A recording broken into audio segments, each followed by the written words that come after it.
नमस्कार दोस्तों। उम्मीद है आप सुरक्षित होंगे और घर पे होंगे। दोस्तों, जैसा कि आप सब जानते हैं, हर सिक्के का दो पहलू होता है। अगर हम लोग कोरोना वायरस को एक सिक्का समझें तो इसका भी दो पहलू है, एक एडवांटेज और एक डिसएडवांटेज। और अभी तक आप लोग समझ गए होंगे से कोविड-19 हमारे नेचर के लिए एक वरदान सा साबित हुआ है, पर वहीं दूसरी तरफ देखें तो ह्यूमन और कंट्री के जीडीपी के लिए ये एक श्राप सा भी साबित हुआ है। और दोस्तों, मैं आपको इस वीडियो में बताने वाला हूँ उसे कोविड-19 कैसे लाखों करोड़ों लोगों की जानें बचाई हैं। तो वीडियो को अंत तक देखिए, वीडियो बहुत ही इंटरेस्टिंग होने वाली है।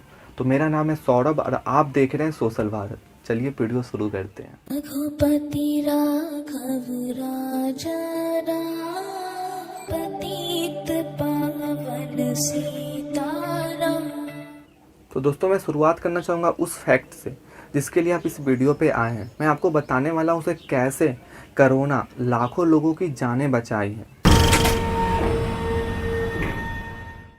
दोस्तों, इस वीडियो को रिकॉर्ड करने वक्त तक इंडिया में 1000 से ज़्यादा लोग मर चुके हैं कोरोना वायरस के कारण, जो कि अच्छी बात नहीं है। पर इसका कंपेयर अगर हम इंडिया में रोज़ रोड एक्सीडेंट और एयर पोल्यूशन से मरने वाले में करें तो ये आंकड़ा बहुत ही छोटा साबित होता है। दरअसल एक सर्वे के मुताबिक इंडिया में हर रोज़ 304 लोगों का रोज़ एक्सीडेंट होता है, जिसमें से 400 लोग मारे जाते हैं। और इतना ही नहीं, एक मेडिकल जर्नल द लिसेंट के मुताबिक भारत में हर 1 मिनट में 2 लोगों की जान जाती है एयर पोल्यूशन के कारण।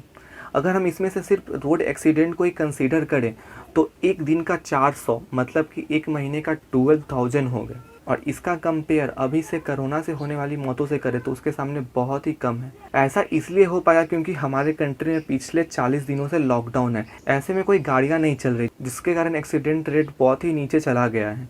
और इतना ही नहीं, जो लॉकडाउन के कारण बड़े बड़े इंडस्ट्रियाँ बंद हैं, गाड़ियाँ बंद हैं, ट्रेनें बंद हैं, हेलीकॉप्टर एरोप्लेन्स बंद हैं, जिसके कारण उनसे निकलने वाले धुआं भी कम हो रहे हैं, जिसके कारण हमारे एटमॉस्फेयर में धुआं नहीं पहुंच रही और हमारा एटमॉस्फेयर नीट एंड क्लीन हो चुका है।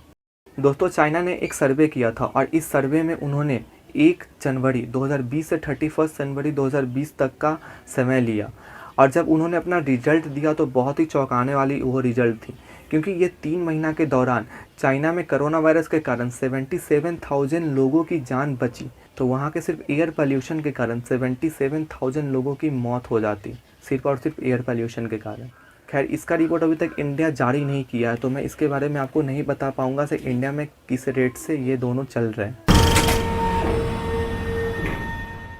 दोस्तों, आप इस लॉकडाउन में एक बात नोटिस किए होंगे से हवा शुद्ध हो गई है, पानियाँ साफ़ हो गई हैं, रात में एक्चुअल देखने पे तारे टिमटिमाते नज़र आते हैं, सुबह को उठने पे आसमान नीले नज़र आते हैं, सड़कों पे इंसान की बजाय जानवर दिखते हैं और ऐसे जानवर दिखते हैं जो वो जानवर वहाँ कभी दिखा ना हो।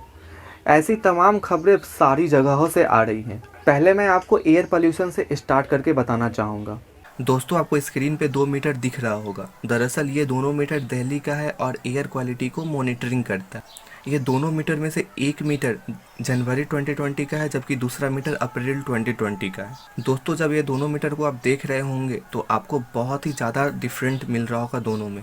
दरअसल इंडिया में जब लॉकडाउन नहीं था तो दिल्ली का एयर उसी तरह पॉल्यूटेड था जैसे पॉल्यूटेड पहले रहता है, और 400 प्लस ये एक हेल्थी ह्यूमन के लिए बहुत ही हार्मफुल एयर माना जाता है।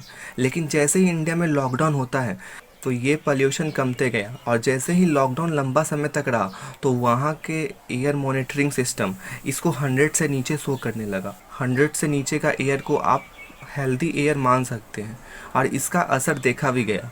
इसका सबसे बड़ा एग्जाम्पल है जालंधर से हिमालय को देखना, और हिमालय से जालंधर का डिस्टेंस 140 से 150 किलोमीटर है, और वहाँ के लोगों का ऐसा कहना भी है ऐसा दृश्य 20-30 साल बाद देखा गया है, जो बहुत ही बड़ी बात शो करती है।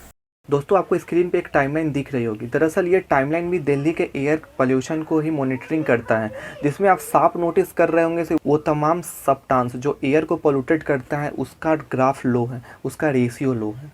इस लॉकडाउन का प्रभाव केवल एयर पोल्यूशन पे ही नहीं बल्कि हमारे नदियाँ पे भी पड़ी है, क्योंकि इससे पहले गवर्नमेंट का बहुत सारा स्कीम चलता था। उसमें से एक था नमामि गंगे प्रोजेक्ट। इसमें गवर्नमेंट अभी तक करोड़ों अरबों रुपए लगा चुकी थी, लेकिन रिजल्ट हमेशा जीरो ही मिलता था। पर इन 40 दिनों के लॉकडाउन के कारण और एक्चुअल में इन सभी नदी का पानी 40 से 50% शुद्ध हो चुकी है। ये बात BHU के एक प्रोफेसर का कहना है। सिर्फ इतना ही नहीं, नेचर के अलावा इसका प्रभाव वाइल्ड लाइफ पे पड़ा है। दरअसल आपने बहुत सारा ऐसे वायरल वीडियो देखे होंगे जिसमें बहुत बड़े बड़े और ख़तरनाक जानवर रोड पे घूम रहे हैं। दरअसल इसके पीछे का कारण ये है, रोड पूरे खाली है और यहाँ पे जानवर के लिए पूरी छूट है अभी घूमने को। तो दोस्तों, आपने एक बात गौर किया होगा, जैसे ही इकोनॉमी घटता है तो वो नेचर के लिए वरदान सा साबित हो जाता है, लेकिन जैसे ही इकोनॉमी बढ़ने लगता है तो नेचर घटने लगता है।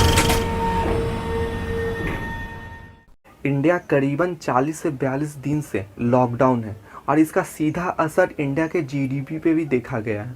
वर्ल्ड बैंक के मुताबिक 2019 एंड 20 में इंडिया का इकोनॉमी रेट सिर्फ 5% रह गई थी और वहीं 2020 एंड 21 में अभी तक का हाल देखा जाए और एक्सपर्ट का माने तो ये इकोनॉमी रेट घटकर सिर्फ 2.8% रह जाएगी। और इसमें हमारे गवर्नमेंट का ये कहना है कि ये महामारी इंडिया में उस समय आई जब भारत में GDP तेज़ी से नीचे घट रही थी। सभी कंट्री जो अपने अपने डिजास्टर फंड में पैसे इकट्ठे करके रखे थे, वहाँ से अरबों डॉलर ख़त्म हो चुके हैं, जिसका सीधा प्रभाव वहाँ के GDP पे पड़ रहा। कोरोना के कारण बीतता हर एक क्षण वहाँ के इकोनॉमी पे बहुत ही बुरा प्रभाव डाल रहा। अब हाल यहाँ तक कि आ गई है IMF इंटरनेशनल मॉनेटरी फंड से 90 ऐसे कंट्री हैं जो उनसे हेल्प मांग रही। अगर सीधी सी बात करें तो इसका प्रभाव इंडस्ट्रियल सेक्टर हब पे बहुत ज़्यादा हुआ है। मतलब जहाँ पे बहुत सारी इंडस्ट्रियाँ हैं वहाँ पे इसका असर बहुत ही देखा गया है और ऐसा कहा भी जा रहा है कि सबसे ज़्यादा नौकरियाँ वहीं पे खराब होगी।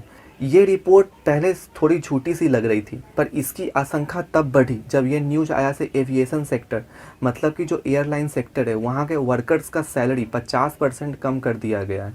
पर गवर्नमेंट का यहाँ एक अपील भी है इससे कंपनियाँ अपने वर्कर्स को ना निकालें। कोविड-19 का सबसे ज़्यादा असर इनफॉर्मल सेक्टर पे पड़ा है, क्योंकि ये सेक्टर इंडिया के टोटल GDP का 50% GDP खुद ये कवर करता है। और ऐसा देखा भी गया है से दोस्तों, इस लॉकडाउन का असर वैसे लोग ज़्यादा प्रभावित हुए हैं जो रोज़ कमाने और रोज़ खाने वाले कैटेगरी में आते हैं। दोस्तों, मैं ये भी बताना चाहूँगा से गवर्नमेंट किन स्टेपों पे काम करेगी गिरता GDP को फिर से उठाने के लिए। तो दोस्तों, IMF इंटरनेशनल फाइनेंशियल इंस्टीट्यूट ने एक टास्क फोर्स को गठन किया है और इस टास्क फोर्स का काम है से कैसे गिरता GDP को फिर से उठाएं, और इन सभी में RBI का भी बहुत बड़ा रोल है। इंडियन गवर्नमेंट ने भविष्य निधि PF का संग्रह करीबन 11 लाख करोड़ रुपए का है। इस स्कीम के अंतर्गत आपको एडवांस लेने की छूट होगी, जबकि अगर आपका कोई छोटा कंपनी है जो कोविड-19 के कारण बहुत ही नीचे गिर गया है और वो आपसे नहीं संभल रहा, तो आपकी कंपनी को गवर्नमेंट फिर से रिलीव करेगी। और सबसे अच्छी बात है कि इसका अंशदान 3 माह तक टटोलने की भरपूर उपयोग आप कर सकते हैं। तो आज की वीडियो में इतना ही। वीडियो आपको पसंद आई हो और आपको ऐसा लगा हो तो वीडियो इन्फॉर्मेटिव है तो प्लीज़ आप इसे अपने दोस्तों के साथ शेयर करें, क्योंकि इससे मेरा भी काम बन जाएगा। अगर आप इस चैनल पे नए हैं तो प्लीज़ आप सब्सक्राइब करते जाएं। अगर ऑलरेडी सब्सक्राइब कर लिया है तो प्लीज़ बेल आइकन को प्रेस कर दे, ताकि मैं ऐसा वीडियो जब भी बनाऊंगा तो आपके फ़ोन पे नोटिफिकेशन चला जाएगा। वीडियो एक्चुअल में पसंद आया हो तो प्लीज़ एक लाइक और कमेंट ज़रूर करते जाएँ। मिलते हैं किसी दूसरी वीडियो में, तब तक के लिए धन्यवाद। जय हिंद।